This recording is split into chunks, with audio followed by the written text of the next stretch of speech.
வணக்கம். இன்றைக்கி நம்ம பார்க்க போகிறது என்னென்னா 12ஆம் வகுப்பு கணக்கு பதிவியல்ல எடுத்துக்காட்டு 14, 15, 16 இந்த 3 கணக்கையும் நம்ம பார்க்க போகிறோம். சரிங்களா? இப்போ இதுக்கு முன்னாடி பார்த்தீங்கன்னா எடுத்துக்காட்டு 13 வரையும் நான் வீடியோ போட்டிருக்கேன். ஸோ அது பார்க்காதவங்க கண்டிப்பாக பார்த்துக்கோங்க. டிஸ்கிரிப்ஷனோட லிங்க் பிளேலிஸ்ட்டோட லிங்க் டிஸ்கிரிப்ஷனில் கொடுத்துருக்கேன். ஸோ கிளிக் பண்ணி நீங்கள் பார்த்துக்கோங்க. ஸோ இப்போ வாங்க எடுத்துக்காட்டு 14 போகலாம். எடுத்துக்காட்டு 14 என்ன சொல்கிறாங்க அப்படின்னா பின்வரும் விவரங்களில் இருந்து 2018 மார்ச் 31ஆம் நாளோடு முடிவடையும் ஆண்டுக்குரிய வருவாய் மற்றும் செலவின கணக்கில் பற்று வைக்கப்பட வேண்டிய அச்சு மற்றும் எழுத்துப்பொருள் செலவை கணக்கிட்டு அவை 2018 மார்ச் 31ஆம் நாளை இருப்புநிலை குறிப்பில் எவ்வாறு தோன்றும் என்பதை குறிப்பிடவும் அப்படின்னு சொல்லிட்டாங்க. ஸோ இதில் எழுதுபொருட்கள் அப்படின்னு தான் கொடுத்துருக்காங்க. ஸோ நான் என்ன சொன்னேன், இந்த கன்சியூமபிள் ஐட்டம் எழுதுபொருட்கள், ஒரு பொருளை வாங்குகிறோம், அதை எப்படி பண்ணுறோம் அப்படின்னு பயன்படுத்தப்பட்ட பொருட்கள்னு சொல்லி நான் சொல்லியிருந்தேன் போன வீடியோவில். ஸோ இதுக்கான ஃபார்முலா என்ன சொன்னீங்கன்னா அப்படின்னா தொடக்க இருப்பு ப்ளஸ் கொள்முதல் மைனஸ் இறுதி இருப்புன்னு சொல்லியிருந்தேன்னா ஆஸ் இட் இஸ் நீங்கள் அதை மட்டும் அப்ளை பண்ணாலே போதும். இங்கே பாருங்கள், எழுது பொருட்களான கொடுத்த தொகை எதுக்கு கொடுக்குறோம், பொருளை வாங்கியிருக்கும் கொடுக்குறோம், அப்போ அது கொள்முதல்.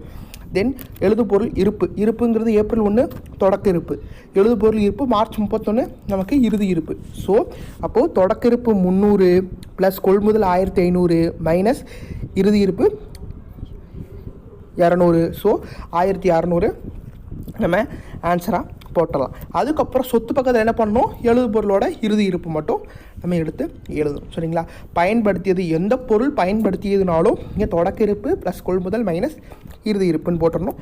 இருப்புநிலை குறிப்பில் சொத்து பக்கம் மட்டும் போட்டுடணும். சரிங்களா?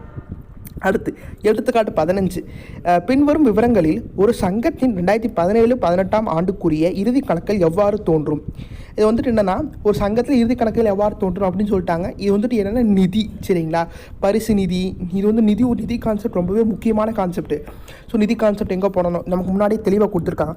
குறிப்பிட்ட நிதி சார்ந்த வருமானம் மற்றும் செலவுகள் குறித்த செய்முறைகள். சரிங்களா? நான் டீட்டெயிலாக சொல்கிறேன், நீங்கள் படித்து பார்த்துக்கோங்க. நிதி எங்கே வரும் அப்படின்னா இருப்புநிலை குறிப்பில் பொறுப்பு பக்கமும் சொத்து பக்கமும் வரும், வேறு எங்கேயும் வராது. சரிங்களா? முதலீட்டு நிதி அப்படிங்கிறது சொத்து பக்கம் வரும், வெறும் நிதி அப்படிங்கிறது பொறுப்பு பக்கம் வரும். சரிங்களா? அதுக்கப்புறம் அந்த நிதி தொடர்புடைய செலவு மற்றும் வருவாய் என்ன பண்ணணும், இருப்புநிலை குறிப்பில் தான் போடணும். செலவு மற்றும் வருமான கணக்கில் போட்டுற கூடாது அப்படின்னு சொல்லியிருக்காங்க. சரிங்க? இப்போ ஃபார் எக்ஸாம்பிள் பார்த்தீங்கன்னா இப்போ ஒரு நிதி இருக்குது, அந்த நிதிக்கு ஒரு செலவு வருது அப்படின்னா அந்த நிதி கூட என்ன பண்ணணும், கழிக்கணும். அப்படியே வருவாய் வந்துச்சுன்னா கூட்டணும். அதுதான் தேர்டு பாயிண்ட்டும் 4th பாயிண்ட்டும் கொடுத்துருக்காங்க. மொத்தம் 4 பாயிண்ட்டு. ஃபஸ்ட்டு பாயிண்ட் என்ன அப்படின்னா நிதி எங்கே வருமாமா, இருப்புநிலை குறிப்பில் தான் வரும். செகண்ட் பாயிண்ட்டு அது சார்ந்த வருவாய் மற்றும் செலவின கணக்கும் இருப்புநிலை குறிப்பில் தான் வரும். தேர்டு பாயிண்ட்டு ஏதாவது எக்ஸ்பென்சஸ் இருந்துச்சுன்னா மைனஸ் பண்ணணும், இன்கம் இருந்துச்சுன்னா ப்ளஸ் பண்ணணும். சரிங்களா? இப்போ நம்ம இந்த சம்மா பார்ப்போம்.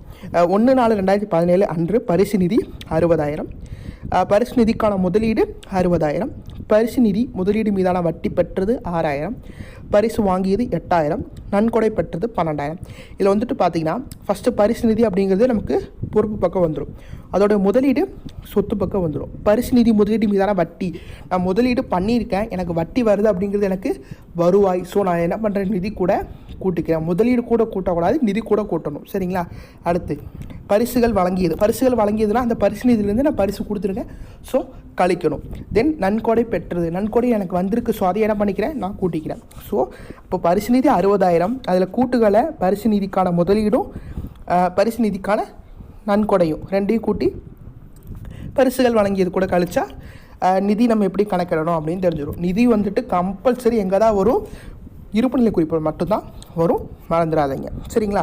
தென் இருப்புநிலை குறிப்பு எப்படி தயாரிக்கிறது அப்படின்னு சொல்லி எடுத்துக்காட்டு 16 கொடுத்துருக்காங்க. எடுத்துக்காட்டு 16 எதுக்காக நம்ம போடுறோம் அப்படின்னா தொடக்க முதல் நிதி கண்டுபிடிக்கிறதுக்காக. சரிங்களா? இதுக்கு முன்னாடி சொன்ன பார்த்தீங்கன்னா இந்த முன்னாடி லெசனில் தொடக்க முதல் கண்டுபிடிக்கிறதுக்கு ஸ்டேட்மெண்ட் ஆஃப் அஃபேர்ஸ்ன்னு சொல்லி போட்டிருக்கோம். சரிங்களா? அப்போது இதில் தொடக்க முதல் நிதி கண்டுபிடிக்கணும்னா என்ன பண்ணணும் அப்படின்னு கொடுத்துருக்காங்க. ஸோ கரூர் சமூக மன்றத்தின் 2018 மார்ச் 31ஆம் நாளை முதல் நிதியினை கணக்கிடவும் அப்படின்னு கொடுத்துட்டாங்க. ஸோ விவரம் நமக்கு என்ன கொடுத்துருப்பாங்க, சொத்து பக்கம் என்னென்ன வரும், அதுக்கப்புறம் பொறுப்பு பக்கம் என்னென்ன வரும்னு எல்லாம் கொடுத்துருவாங்க. ஸோ நீங்கள் சொத்து பக்கம் பொறுப்பு பக்கம் எடுத்து அப்ளை பண்ணிவிட்டு சொத்தை முழுக்க கூட்டி பொறுப்பில் கழிச்சிங்க அப்படின்னா முதல் நிதி கிடச்சிரும். சரிங்களா? ஸோ இங்கே அப்ளை பண்ணியிருக்காங்க. கட்டடம், அரைக்கலன், முதலீடு, சந்தா பெற வேண்டியது, வங்கி ரொக்கம், கை ரொக்கம் மொத்தம் 1,30,000. அதுக்கப்புறம் கடன் வாங்கியது சந்தா முன்கூட்டி பெற்றது ஒரு 15,000 ரூபா. 1,30,000 15 போச்சுன்னா 1,15,000 ரூபா நமக்கு ஆன்சராக கிடைக்கும். சரிங்களா? பெரிய பெரிய சம்ஸில் தான் நமக்கு எப்படி இருக்குன்னா முதல் நிதி கொடுத்துருக்க மாட்டாங்க. ஸோ நம்ம முதல் நிதி கண்டுபிடிச்சி நம்ம போடணும். முதல் நிதி கண்டுபிடிக்கணும் அப்படின்னா அந்த இயர் ஸ்டார்டிங்கோட அமௌண்ட்டெல்லாம் எடுத்துக்கணும். சரிங்களா? வங்கி ரொக்கம் தொடக்கம் இருந்தால் எடுத்துக்கலாம், கை ரொக்கம் தொடக்கம் இருந்தால் எடுத்துக்கலாம், அந்த மாதிரி இருக்கிறதெல்லாம் நம்ம எடுத்து போட்டுக்கலாம். ஓகே, இதுதான் 14, 15, 16 இந்த 3 சம் உங்களுக்கு புரிஞ்சிருக்குன்னு நினைக்கிறேன். ஸோ இந்த 3 சம்மோட எக்ஸைஸ் சம்ஸும் நீங்கள் பாருங்கள். ஏதாவது டவுட் இருந்துச்சுன்னா கண்டிப்பாக கேளுங்க. இன்னும் உங்களுக்கு நிறைய வீடியோஸ் வேணும், எக்ஸைஸ் ரிலேட்டடாக வீடியோஸ் வேணும், கொஷின் பேப்பர்ஸ்லாம் வேணும்னு நினச்சிங்கன்னா மெம்பர்ஷிப்பில் ஜாயின் ஆகுங்க. சப்ஸ்கிரைப் பக்கத்தில் ஜாயின்னு ஒரு பட்டன் இருக்கும். ஸோ அதை கிளிக் பண்ணி 199 கீழே ஸ்க்ரால் பண்ணி 199 இருக்கும். ஸோ அதில் ஜாயின் கொடுத்து ஜாயின் ஆங்க. கண்டிப்பாக நிறைய பெனிஃபிட்ஸ் உங்களுக்காக காத்துட்ருக்கு. நன்றி. Subscribe now and press the bell icon. Never miss an update.